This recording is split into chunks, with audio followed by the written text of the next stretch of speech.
Most modern organizational logos are decorative, aesthetic choices engineered to look sleek on a screen, offering no actual utility to the people working under them.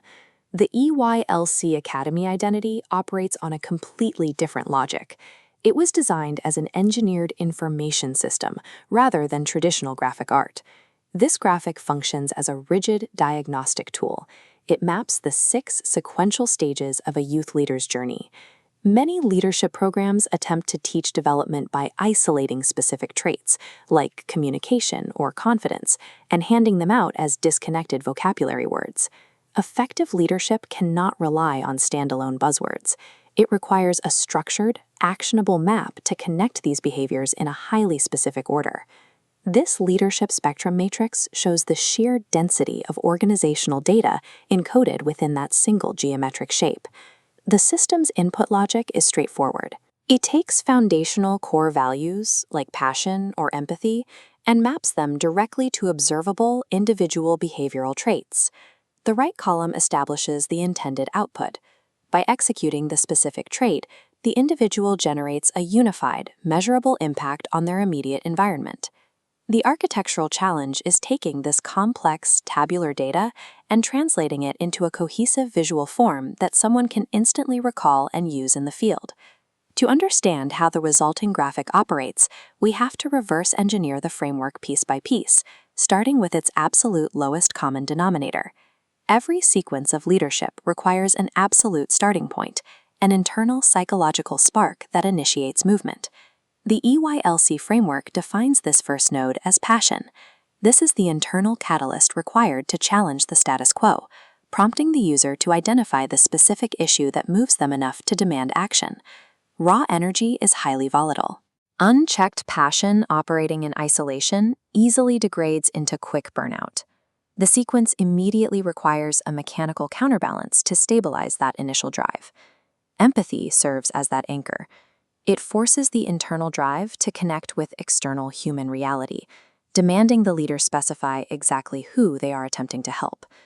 By mandating a deep understanding of a target demographic, empathy mechanically shifts the operational focus away from the leader's ego and centers it entirely on the community.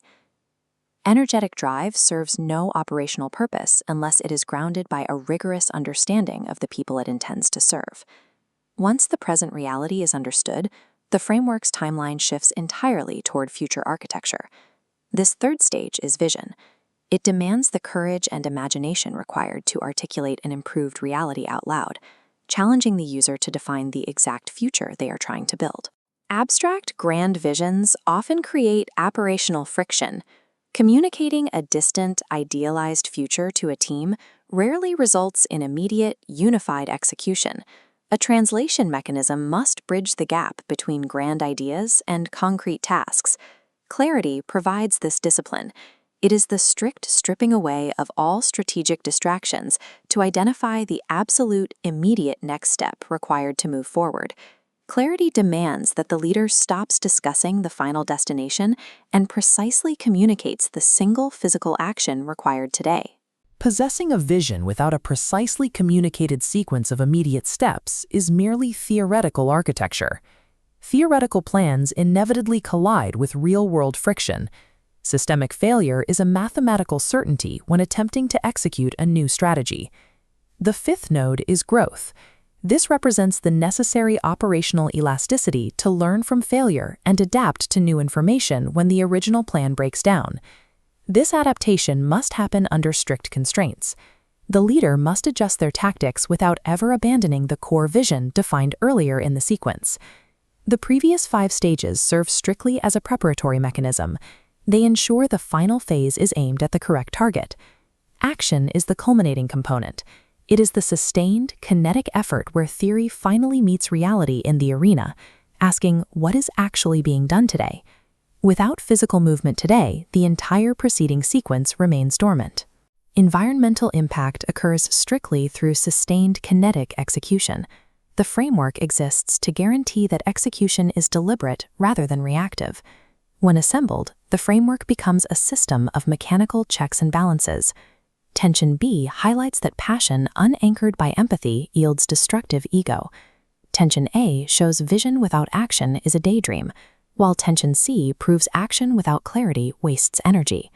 The structure assumes human fallibility. It acts as a diagnostic mirror, naturally exposing these specific behavioral deficits within a team's workflow.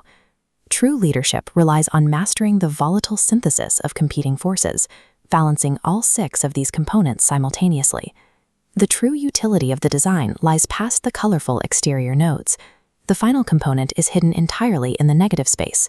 The interlocking vectors engineer a precise, invisible geometric byproduct at the core of the identity, a perfect 6-pointed star. This invisible center serves as the literal visual embodiment of organizational synergy. It represents a shared brilliance that no single person could form alone.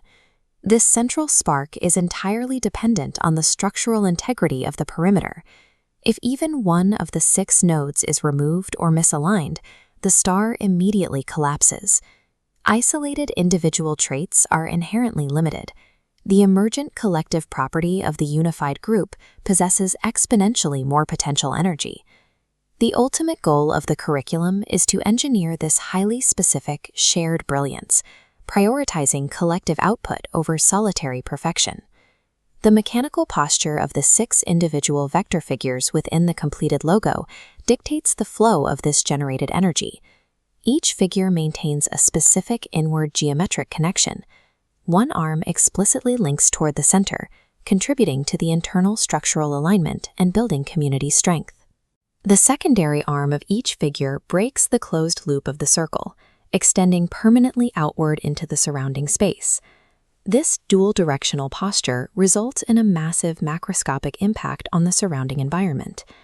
The synergy generated in the invisible center does not stay contained. It is weaponized and radiated directly outward, flowing into schools, neighborhoods, and the broader world. Internal structural alignment is never the final destination. It serves strictly as the mechanical prerequisite for generating outward, sustainable impact.